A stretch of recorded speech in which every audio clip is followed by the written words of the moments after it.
Hello नमस्कार, मैं हूं प्रदीप अहिरवार और आप सबका स्वागत है स्टूडेंट्स होप में। तो आप बच्चों, आज का हमारा टॉपिक है गाउस की थ्योरम, जो कि 12th क्लास का टॉपिक है। तो चलिए इसको समझ लेते हैं, यह है क्या। गाउस की प्रमेय। कार्ल फ्रेडरिक गाउस साइंटिस्ट का पूरा नाम है। तो उन्होंने एक प्रमेय दी थी जो कि आज बहुत ज़्यादा फेमस थ्योरम बन चुकी है गाउस की प्रमेय के नाम से। उनका पूरा नाम था कार्ल फ्रेडरिक गाउस। ठीक है, तो गाउस की प्रमेय को हम लिख लेते हैं। क्या है? गाउस कहता है कि किसी बंद पृष्ठ से होकर गुजरने वाला विद्युत फ्लक्स, किसी बंद पृष्ठ से होकर गुजरने वाला कुल विद्युत फ्लक्स उस पृष्ठ द्वारा घिरे कुल आवेश का 1/ε0 गुना होता है। तो परिभाषा तो मैंने बोल दी, मैं लिख देता हूं आपके लिए। किसी बंद पृष्ठ से होकर गुजरने वाला कुल विद्युत फ्लक्स उस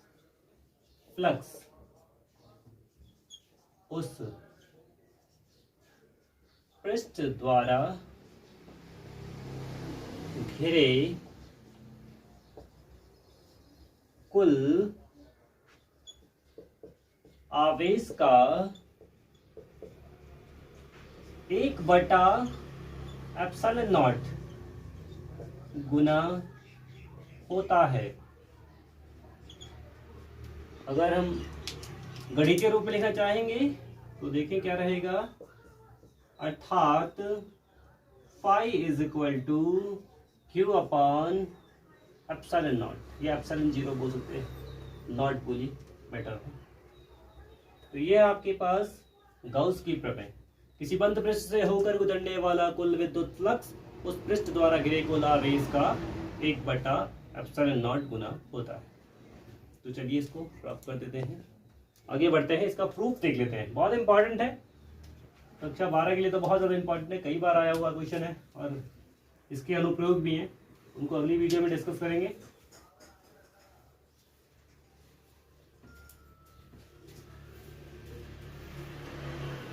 तो इसके प्रूफ के लिए मान लेते हैं कि S एक बंद पृष्ठ है, एक बंद पृष्ठ है S, कैपिटल S, और इसमें एक बिंदु है O, वहां पर प्लस Q आवेश रखा हुआ है।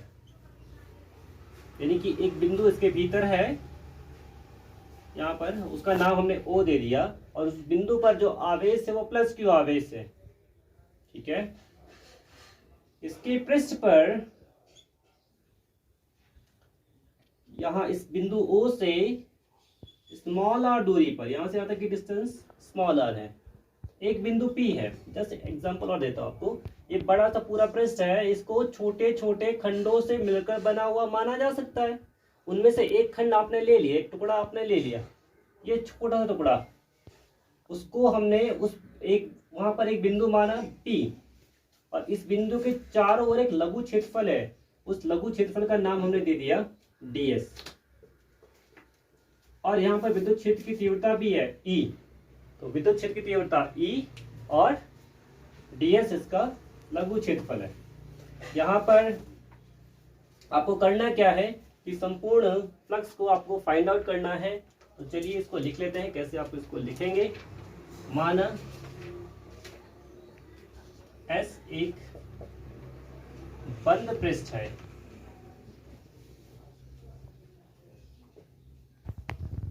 इसके भीतर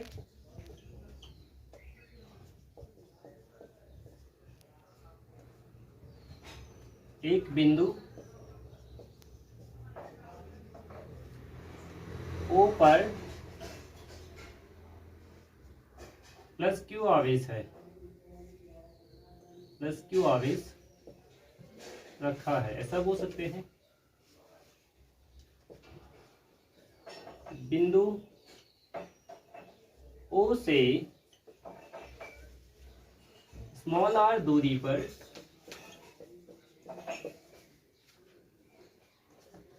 एक बिंदु P है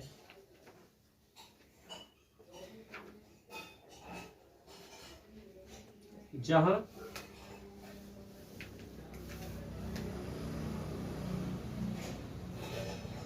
लघु क्षेत्रफल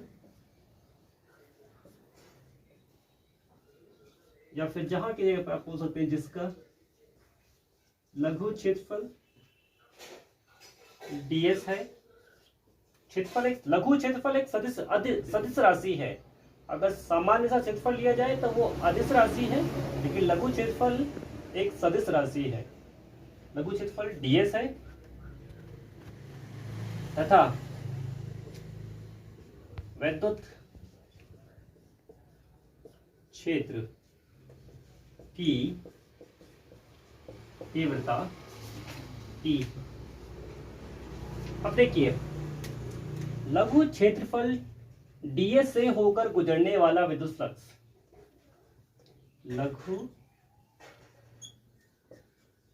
क्षेत्रफल ds से होकर गुजरने वाला विद्युत फ्लक्स।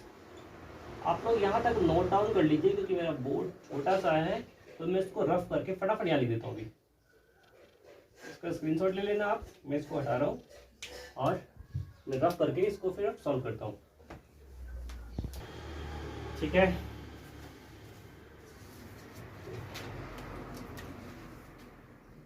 आपको छोटा सा फिर से दिखा देता हूँ। ऐसे डायग्राम बनाना है आपको, कैसे भी बना सकते हैं, ऐसा कोई मतलब आलू शेप में बना दो तो कोई फर्क नहीं पड़ता। ये बनाया आपने, ये यहाँ बना दिया, इसको ऐसे बनाना है, ये इधर बनाना है। ठीक है, ये ई विद्युत क्षेत्र, ये तो सदिश राशि होता है, ये भी सदिश बना दिया मैंने। इसको बिंदु पी कहते हैं, इसको आर बना रहने देते हैं, क्या दिक्कत है। ये हमारे वैसे भी काम आने वाला है, ये लघु क्षेत्रफल है इसका। ठीक है, तो देखिए D phi is equal to E dot D S, यानी कि ई डी एस। ठीक है, लघु क्षेत्रफल डी एस से होकर गुजरने वाला विद्युत फ्लक्स कितना आएगा, D phi is equal to E D S. अभी हमारे पास पता है विद्युत क्षेत्र की तीव्रता की लिए, विद्युत क्षेत्र की तीव्रता, विद्युत क्षेत्र की तीव्रता का फॉर्मूला क्या होता है, E is equal to 1/4 pi epsilon naught dot Q upon R square. ठीक है, तो हम एक काम करते हैं, इसको समीकरण नंबर 1 कह देते हैं। ठीक है, यह मान समीकरण 1 में रखने पर, अब ये मान समीकरण 1 में रखेंगे, ये E की वैल्यू उठा करके वहां रख देंगे। D phi is equal to E की वैल्यू रख देते हैं 1/4 pi epsilon naught dot Q upon R square. साथ में हमारे साथ चल रहा है ds। ठीक है, तो आपने ऐसा लिख दिया। अब 1/4 pi epsilon naught dot Q तो साथ रहने देना, ठीक है, या Q को ऐसे रहने देना, और ds अपॉन R स्क्वायर थोड़ा सा अलग लिखना। उसका भी रीजन बताते हैं। आपको याद होना चाहिए कि ds अपॉन क्षेत्रफल अपॉन त्रिज्या का स्क्वायर जो होता है वो होता है घन कोण, जिसको हम ओमेगा कहते हैं। ओमेगा घन कोण, घन कोण का मात्रक स्टेरेडियन। ठीक है, तो जो डी फाई यह लिख देता हूं मैं, परंतु ds upon R square is equal to D omega. ये ओमेगा है, जैसे आप लोग बनाएंगे ना, ये आपने ऐसा बनाते रहते हैं, तो इसको बस यहां से उड़ा देना, ओमेगा बन जाएगा, इसको ओमेगा कहते हैं। सो अब क्या आगे आ जाएगा, देखो D phi is equal to 1/4 pi epsilon naught dot Q ये चल रहा है और इसकी जगह पर हमारे पास क्या आ जाएगा डी ओमेगा। अब हम यहाँ तक तो पहुंच गए, बिल्कुल क्लियर हो गया हमारे पास d five equal to 1/4 naught dot q upon d omega, q dot D omega sorry. अभी हम क्या करते हैं, संपूर्ण पृष्ठ से ज्ञात कर लेते हैं। संपूर्ण पृष्ठ एस से होकर गुजरने वाला विद्युत फ्लक्स।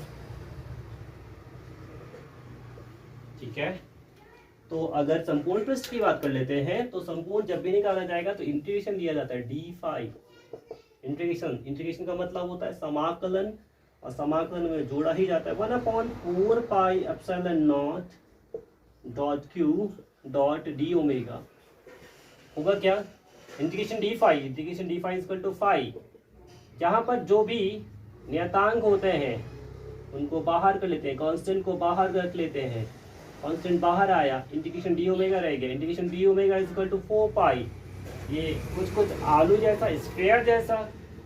ठीक है, कुछ कह सकते हैं कि हम गोला है, तो अगर पूरा गोला है ये, तो गोले का क्षेत्रफल क्या होता है 4 पाई। तो इंटीग्रेशन डी ओमेगा कितना होगा 4 पाई। 4 पाई वो वाले 4 पाई नहीं जो आप समझ रहे हैं, ये 4 पाई। साथ ही साथ यहाँ लिख भी देंगे आप लोग, क्योंकि integration D omega is equal to 4 pi.